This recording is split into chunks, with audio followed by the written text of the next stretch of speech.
Don't just live for tomorrow, or just live in yesterday. Just be glad for all you have that's in today. And though you've come through many obstacles. Hey everyone, Connie here, and welcome to my blind reaction to episode 9 of Jujutsu Kaisen. So, last time we met some of the third years from the neighboring school, the sister school of the Tokyo branch. And, yeah, they're kind of dicks. We have, if I get the names wrong, I apologize. I believe the guy's name is Toto. And he's a fucking asshole. He's a sexist piece of shit who views women for their bodies and thinks that someone valuing a woman for, who she is and her moral fibers is boring. So yeah, fuck that guy. Unfortunately, he's extremely strong, strong enough to take out a special grade and multiple other high-grade curses in an event that was led a year back, which I did not realize. I did not realize when initially reacting, but the name that they mentioned, Geto, is the one guy who was with Volcano Head, Jogo, in the cafe. He was the human guy who was with them. I just did not realize that and connect that, but that's really interesting that he caused that incident a year ago and now he's causing trouble again. And I assume he was working with Mahito a year ago too. That would be my guess, but maybe we'll find out. But the other third year is Maki's twin sister, which is really interesting that Maki's twin sister Mai is a third year, but Maki is a second year, which means Mai just started her training a year earlier. It seems like Mai uses her Jujutsu tools, rather than using techniques and whatnot. So, interesting in that regard. Also, she just has a fucking gun. She is kind of a bitch herself, and basically views everyone as lesser than her. And we see the way she talks about Itadori as well, basically calling him trash and practically calling him an abomination. And it's really fucked up, the kind of things she says, and yeah, she pisses me off too. And there's this part of the episode that tries to make you sympathize with these characters, or at least see them in a more human aspect by oh, this big dude Toto, he wants to go get a handshake from this idol girl, and Mai, he gives a ticket to Mai, and she gets to meet the idol too, and may have a little bit of a crush on her. Unclear. But it's trying to humanize them, and they are human. They're not curses, you have to give them that much, but at the same time, you show them to be some of the most detestable people possible, clearly following the traditionalist teachings of the Kyoto branch. And then you're just going to try to make us kind of understand them a little. It's no. You display these characters as being absolutely despisable. You're not going to make us kind of like them right afterwards. But Toto is fighting Fushiguro through a good portion of that. And at the end, he is saved by the second years of the Tokyo branch. Cursed voice user, whose name I can never remember, he comes in during the fight and uses his voice. He speaks. He tells Todo to not move, which stops him forcefully in his tracks. After which Panda also comes in. They save Fushiguro, though he seems like he was about to use whatever this special technique they've been building up is. And yeah, we can see that they are very strong in and of themselves, which makes sense. And Maki comes to save Nobara, even though she didn't entirely need it. But she was definitely taking some hits in and everything. I don't think she was really a match for Mai, but she was proving to be a lot more tricky than first impressions would maybe have you believe. I mean, it definitely made sense for us as viewers, but definitely caught Mai off guard. We also saw Gojo have a conversation with the principal of the Kyoto branch, basically telling him things are getting out of hand. These curses are getting stronger. Soon enough, special grade isn't going to be enough to categorize them. And basically, the principal's response is basically just like, you're going too far. Fuck off. He's not taking him seriously. He's not treating him as if his message is worthwhile at all. I don't even know if he necessarily believes him.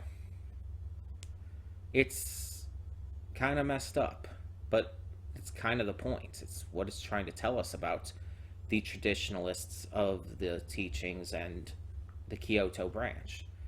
And they keep building up to this entire thing with the schools coming head to head.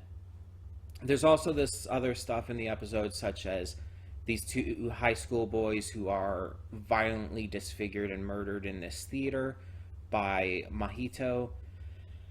And then one of the other Tokyo branch students we haven't met yet, the guy with the long, not really long, but the emo cut, I guess you would call it. He comes in and is like, did you do that? And Mahito's like, wait, you can see me? That's interesting. And so that was, and then we saw the guy with the glasses in the opening, leading Itadori to the theater, and so it's like, okay, we're getting some interesting stuff here. I wonder what this is going to provide to us going forward. But yeah, I'm very interested to see where this goes. This is getting really exciting, really good. Really enjoying this lately. So, we're just going to get into it and hope for the best. So, when the screen fades to black, pause this redirect and go to the description below. Follow the link to the reaction, and after you watch it, come back here to the redirect and resume play.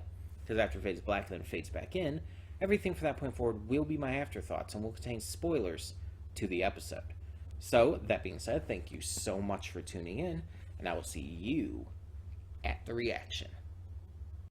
And we are back, and we'll begin with spoilers in 3, 2, 1, now. So, Gojo sent Kento a dick pic. He literally stuck a little, fold-out piece of paper in his pocket with the word dick on it and a little drawing. What is this show?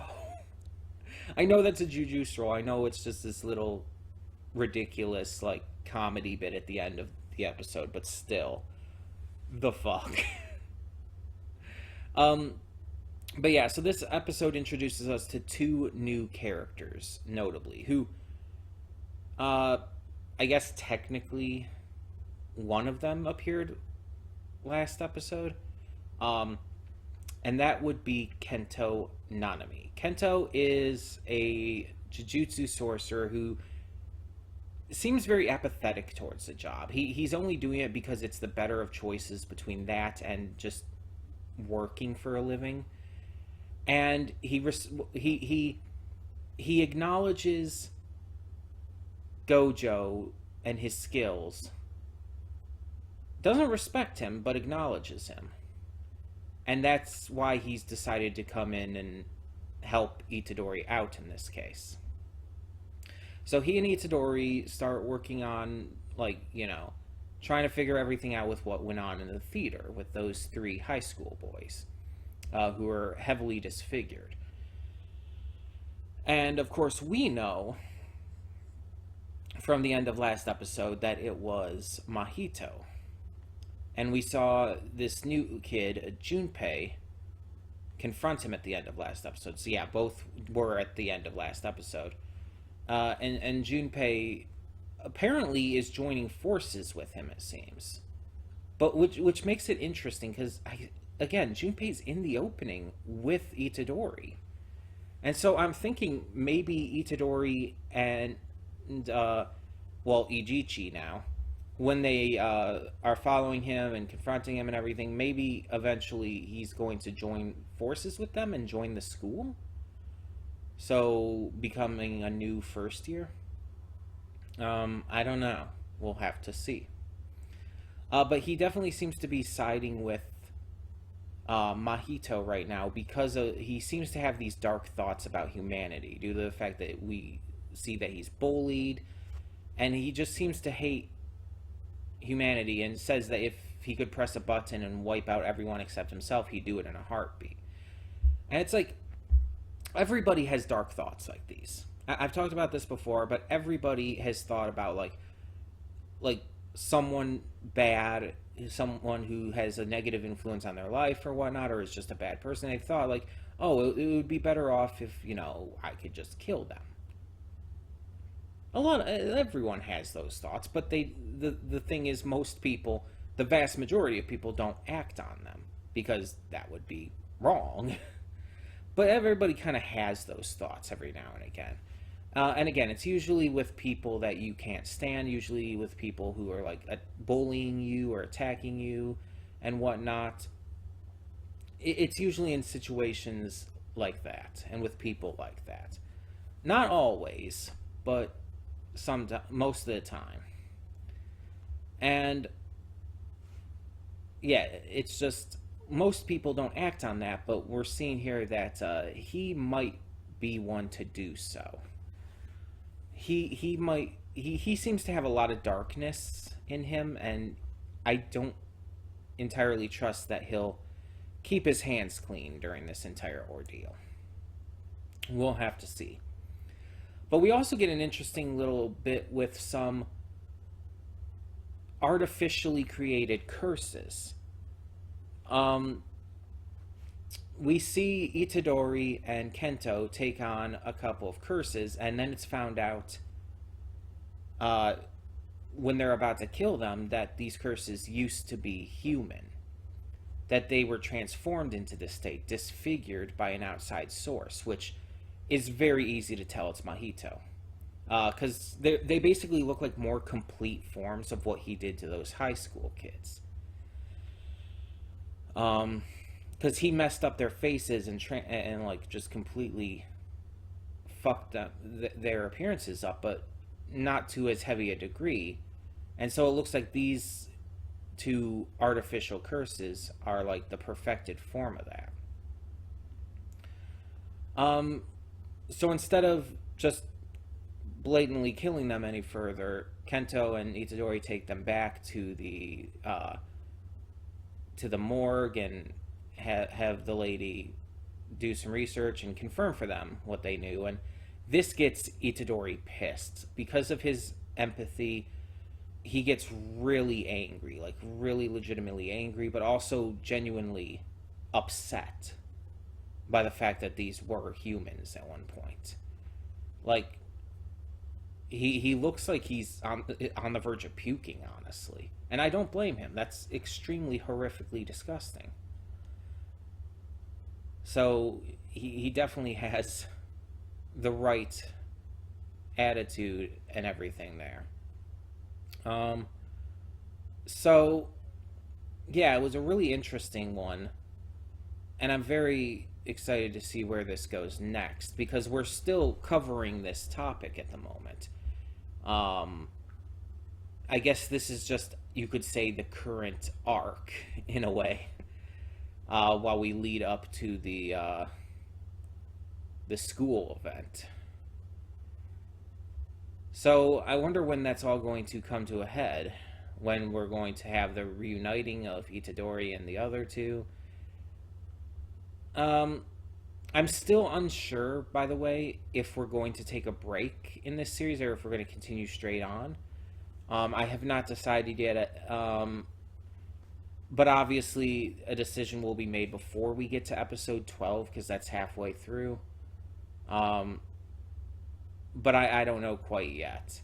It's going to depend on where it goes to that point and how that first half of the season kind of ends off, I think. Because once we see that, that's going to be a much better qualifier. Because I obviously don't want to end it in the middle of something. So we'll see. We'll see.